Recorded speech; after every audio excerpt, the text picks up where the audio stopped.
नमस्कार मित्रांनो, तुम्हाला मुळा मुठा नदीवरती एक पूल दिसतोय आणि पुलाखालून वाहणारं पाणी दिसतंय। आता या पुलापाशी आम्ही व्हिडिओ का काढतोय, कारण या पुलाखालून बरंच पाणी गेलेलं आहे।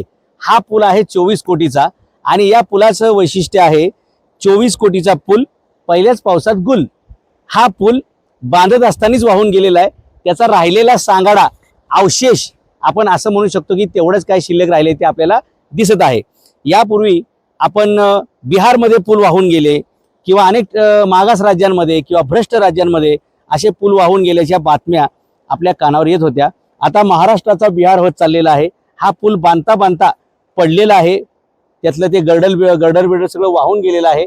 आणि तुम्ही बघू शकता की पुलाचं जे बजेट आहे जवळपास 24 कोटीच्या आसपास आहे। नंतर ते अजून वाढवणार बरं का। आपल्याकडे पुरवणी प्रश्न, पुरवणी बजेट ही लय मोठे पुरवणी भ्रष्टाचाराला खतपाणी असते। तुम्ही ही पाण्याची पातळी बघू शकता। या पातळीच्या लेवलमध्ये सध्या हा पूल आहे। म्हणजे ज्यावेळी याचं कोटेशन काढलं असेल, याचं बजेट काढलं असेल, त्यावेळी हा पूल अजून 20-30 फूट उंच दाखवला असेल। पण बांधताना मात्र तो एवढ्या खाली बांधलेला आहे की आताच त्या पुलावरून पाणी चाललेलं आहे। मग नॉर्मल परिस्थितीमध्ये आता 2-4 दिवस काही पाऊस झालेला नाही तरी सुद्धा जर एवढं पाणी असेल तर पूल किती उंच पाहिजे। पण तेवढा पूल उंच केला तर तेवढा खर्च होईल, मग शिल्लक काय राहील। मग पीएमआरडीच्या अधिकाऱ्यांनी आणि ठेकेदारांनी अशी आयडिया काढली की पूलच खाली आणूया। कारण पूल खाली आणला म्हणजे बजेट खाली आणता येईल आणि बजेट खाली आणता आणता तो पूलच खाली आलेला आहे। त्यामुळे पुलाखालून पाणी वाहण्याऐवजी पूलच पाण्याखालून वाहून गेलेला आहे। अशी भयानक परिस्थिती झालेली आहे। 24 कोटीचा पूल पहिल्याच पावसामध्ये गुल। आणि हे सगळं महान कार्य करणाऱ्या एजन्सीचं नाव आहे PMRDA, म्हणजे पुणे प्रादेशिक विकास काय महामंडळ आहे का काय घोटाळा मंडळ आहे, त्यांचं त्यांना माहिती, त्यांनी केलेलं आहे। आणि विशेष म्हणजे आमच्याकडे पिंपरी चिंचवडमध्ये एक असाच पूल बनवला होता ज्याचं 21 कोटीचं बांधकाम होतं। आणि 21 कोटीच्या पुलावरती हा पूल तुम्हाला इथे दाखवतोय मी। 21 कोटीच्या पुलावरती 23 कोटीचं लाइटिंग ज्यांनी लावलं होतं, सुशोभीकरण केलं होतं, त्याच कंपनीला हे काम दिलेलं आहे। त्यामुळे ही कंपनी एकदम अशा सेटिंग मीटिंग मध्ये मला वाटतं एक्सपर्ट आहे। आणि या कंपनीचं नाव आहे T&T। T&T म्हणजे टोटल ट्रॅश। T&T म्हणजे याचे कोणतरी थोरात नावाचे मालक आहेत। चांगला मोठा माणूस दिसतोय, सज्जन माणूस दिसतोय, सगळीकडे सेटिंग आहे त्यांची। तिकडे पूल बांधतात, इकडे पूल बांधतायत। पूल असे बांधतायत की ते गायबच होत आहेत। म्हणजे 24 कोटीचा पूल पहिल्याच पावसात गुल। हे तुम्हाला मी जे दाखवतोय ते भयानक चित्र आहे की हा पूल बघा, ह्याची किती उंचीवरती आहे। तुम्हाला पलीकडची माणसं दिसतील, म्हणजे इकडे जरी थोडा तुम्हाला उंचवटा दिसेल, तिकडे तर जमिनीला टच होतोय तो पूल। म्हणजे पाऊस जरी नसला तरी सुद्धा तो पूल जमिनीला इक्वल असेल। आणि पाऊस आला की पूल पाण्याखाली गेला म्हणजे वाहतूक बंद।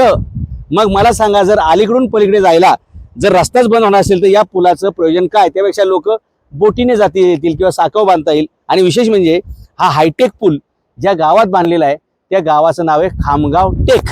म्हणजे खामगाव टेक मधला हा हायटेक पूल आहे। तो एवढा हायटेक आहे, पहिल्याच पावसात वाहून गेलेला आहे।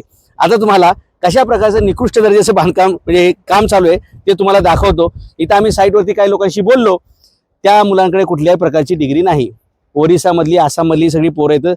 तुम्हाला 1-2 फोटो पण मी दाखवील। त्या पोरांच्या हातून हे काम होतंय। म्हणजे ज्यांनी कधी घरामध्ये साधी वेल्डिंग पण केली नसेल, ज्यांनी आतापर्यंत कुठल्याही कसलाही काडीचा अनुभव नसेल, अशा मुलांच्या हाताखालून हे काम केलं जातंय। आणि जे काय बांधकामाला साहित्य वापरलं जातंय तेही तुम्हाला दाखवतो। म्हणजे तुमच्या हे साहित्य बघताना असं लक्षात येईल की असं काहीतरी खामगाव टेकमध्ये असं काहीतरी हायटेक यांनी टेक्नॉलॉजी वापरली आहे, जेणेकरून पहिल्याच पावसात पूल वाहून गेला पाहिजे। पूल वाहून गेला म्हणजे किती त्यातलं सामान वाहून गेलं हे सांगता येत नाही। आणि जे काही वाहून गेलं मग त्याचं परत डबल बिल काढता येतं। लक्षात घ्या, खामगाव टेकमधला हायटेक पूल पहिल्याच पावसात वाहून जातो। ही गोष्ट फक्त भ्रष्टाचार म्हणता येत नाही, सामान्य गोष्ट नाही। त्याच्यातलं गणित असं आहे की त्या 24 कोटीचं बिल 50 कोटीवर नेण्यासाठी आमचं एवढं सामान वाहून गेलं। आता ते पुरात वाहून गेलं, त्याचा काय पंचनामा नाही, थांगपत्ता नाही, हिशोब नाही। त्यामुळे पुलाची कॉस्ट दुप्पट होण्यासाठी कदाचित तो पूल वाहून गेला असावा। आणि जो पूल असा उंच असतो तो पूल आता नदीच्या पाण्याला खेटू नये, म्हणजे असून अडचण नसून खोळंबा। हा पूल नसता तरी काय प्रॉब्लेम नव्हता, पण आता हा बांधून मात्र मोठी अडचण झालेली आहे की पावसाळ्यामध्ये तो पाण्याखाली जाणार आहे। आणि उन्हाळ्यात जर जावं म्हटलं तर कधी खाली येईल ते सांगता येत नाही। कारण हे सुरुवातीला जे अपशगुन झालेलं आहे त्याच्यावरून मला वाटतं भविष्यात त्या हिंगणगावमधून खामटेकमध्ये आणि खामगाव टेकमधून हिंगणगावमध्ये हिंग लावलं तरी कोणी ह्या पुलावर यायला तयार होणार नाही, एवढे लोक दशरीमध्ये असणार आहेत. अहो का पूल पुरा व्हायच्या अगोदर तो पडलेला आहे. मला सांगा, जर हा पूल बांधून तयार झाला असता, त्याच्यावर लोक जात येत असते आणि त्यावेळी तो पडला असता तर कितीतरी लोकांचे जीव गेले असते, प्राण गेले असते, कदाचित ते तरी वाचलेले आहेत. पण अशा प्रकारचं जे काम आहे त्याच्यातून दिसतंय की महाराष्ट्राचा बिहार होत चाललेला आहे. आणि भविष्यात कोणत्याही पुलावरून जाताना पहिले इन्शुरन्स काढत चला, किंवा कधीही तुम्ही एखाद्या पुलावरनं गाडीनं किंवा पायी चालत जायचं तुमच्या डोक्यात विचार आला तर पहिलं मोबाईल काढा आणि कुठल्या तरी इन्शुरन्स कंपनीला फोन करा, इन्शुरन्स काढून घ्या. मला वाटतं लोकांनी आता जसं लाईफ इन्शुरन्स असते, मेडिकल इन्शुरन्स असते, तसं पूल इन्शुरन्स सुद्धा काढलं पाहिजे. कारण आयुष्यात महाराष्ट्रामध्ये आता अशा अनेक ठिकाणी घटना घडणार आहेत की जिथून आपण जाणार आहे तिथला पूल कधी पडेल सांगता येत नाही.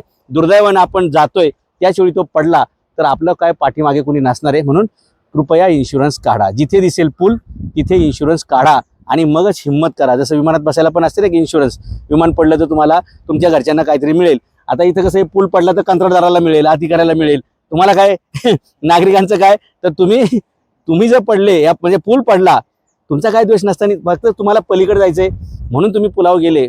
कदाचित उद्या हे कंत्राटदार, हे PMRTचे अधिकारी असं म्हणू शकतात की तुमचं वजन जास्त होतं म्हणून तो पूल पडला, माणसांचं वजन जास्त झालं म्हणून तो पूल पडला. मी PMRTच्या अधिकाऱ्याशी बोललो की हा पूल पडला काय झालं, तर त्यांचं उत्तर आपलं एक सर्वसामान्य असं काही कॅशेट असते की नाही तसं होतं.